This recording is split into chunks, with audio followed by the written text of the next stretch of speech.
Hello, it's Kindra, and I just wanted to share because last month I was reading The Atomic Habits by James Clear, and I came across this chapter called The Truth About Talents When Genes Matter and When They Don't. And it made total sense to me. That's why I really want to share it with you who may be stuck in the comparison trap. Growing up in an Asian household, we are expected to be the best above everyone else. It's an A or you're kicked out. Or maybe that's extreme. Anyway, we're expected to be like the valedictorian of the class, the top one, and adding the school setup to that where we are measured according to a single measurement of intelligence. And now with the presence of social media, it's very easy, and it's not surprising that we would often compare ourselves with others in a very toxic way. Having this kind of mindset is very unhealthy because instead of looking into improving ourselves, we would then look for the fault in other people and like count them as just born talented or they're just born lucky. Watching the anime Blue Period, which I will show in a minute, I realized that telling people that they're just born talented or born lucky for the skills that they have right now is very insulting because we don't know what happens behind the scenes. We just see the tip of the iceberg. We don't know how much hard work they put out or how many sleepless nights they've had in order to hone their craft. Yes, it may look like they're winning the game of life, but the truth is anyone can. Now, how do we avoid this mindset and instead be the best version of ourselves? Number one, mind your own business. Because for real, how are we going to build on ourselves if we are so preoccupied with the lives of other people? And I learned this from the book called Rich Dad Poor Dad by Robert Kiyosaki.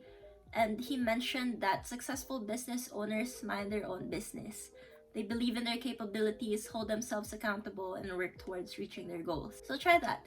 Make that shift and start focusing on yourself. Because after all, James Clear said that it's more so productive to focus on whether you're fulfilling your own potential than comparing yourself to someone else. Another way to avoid the comparison trap is to play a game that favors your strengths. Doing this is essential to maintain motivation and to have that constant feeling of success. Okay, let's compare it to the school setup. Like, you may get higher grades in math but have probably lower grades in literature. And this is because you feel more accomplished solving problems rather than analyzing stories or something. So if you're like this, maybe the skills that you can like explore or develop are more technical, more operational, more on the finance side of things, or basically problem solving. Progress is easy if you're doing something that favors your strengths, because if not, it's a really big struggle. So find that and continue on experimenting and developing the talents that you have. Now, if you ask me, Kindra, what if I'm not the best at anything at all? Well, that brings us to point 3. If you can't find a game that favors you, create one. What I like the most about exploring different skill sets is that you have a lot of choices actually, and the most exciting part is you can mix and match 2 different ones, combine them, and then find your own niche. So do that. Find 2 or 3 things you're interested in, combine them, and boom, go explore that. So for example, you may be good at drawing hedgehogs, and you like writing stories, and on the side, you like watching horror films. So maybe you can create a scary comic book about hedgehogs. That sounds so cute, but I think you get what I mean. Like, for example, this YouTube channel, I built this because I want to learn how to edit videos because I want to be part of the film industry in the future. And also, I like reading self-help books, and I like having conversations with people my age or people that are older than me who can give advice. Anyway, I built this so that I can share what I know with you guys and at the same time hone my skills in video editing. So yes, I kept on talking about learning skills and whatnot, but I've never really given a more solid, actionable advice. So that brings us to number 4, the explore and exploit trade-off. Actually, this is pretty obvious already, and yeah, that you have to like explore and explore, but if things don't work out, then it's okay, you've tried it, move on. But yeah, it's a more of a trial and error thing, and I recognize that that is very time consuming if you really want to engage or spend time with your process of exploring things. But to make the process of exploration easier, here are 4 questions you can ask yourself. First question is, what feels like fun to me but work to others? So think about something that other people complain about regularly that you actually don't mind doing over and over again. So, for example, spreadsheets. I actually don't like dealing with spreadsheets, but I know people who are passionate about it and that it excites them to know different formulas that can be applied to it. So, maybe that resonates with you. The second question is, what makes me lose track of time? I really don't think that it's possible to be in the zone if you don't like doing what you're doing.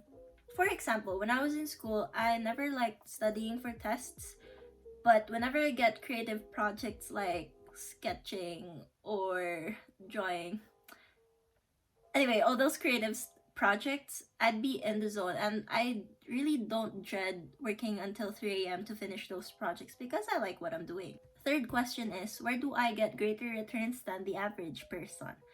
So which are the things that gives you greater or faster results? So I know people who have like just uploaded 1 or 2 videos on TikTok that made them go viral right away and that they continued their career there. And there are also people who have just uploaded their art on Twitter and it made them known already, and they grew their career there as well, started gaining like commission requests. And so what is that for you? Fourth question to ask yourself is, what comes naturally to me? Think about this for a second.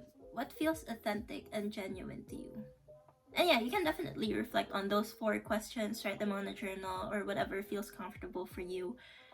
And yeah, that is it. To wrap up this video, always remember that this is all a process. It's not a one-time thing. It's not like a week-long plan. It's not quick like that. It may take months or even longer. Personally, it took years for me, and I'm still in the process of exploration. But what's important is that you are on your way to becoming the best that you can ever be, and I'm very proud of you for that. So that's it for this video. As always, I love you. Bye. I'm so sorry it took so long before I uploaded another video. Oh, but also I wanna buy a new camera, but I feel like it's my impulsive thoughts that are getting the best of me, and that if I get it, I won't like upload YouTube videos regularly. So the plan is I'm going to upload 4 YouTube videos, including this one, so 3 more. And yeah, before I buy a new camera, so it won't go to waste. So yeah, just putting it out there for accountability. I love you.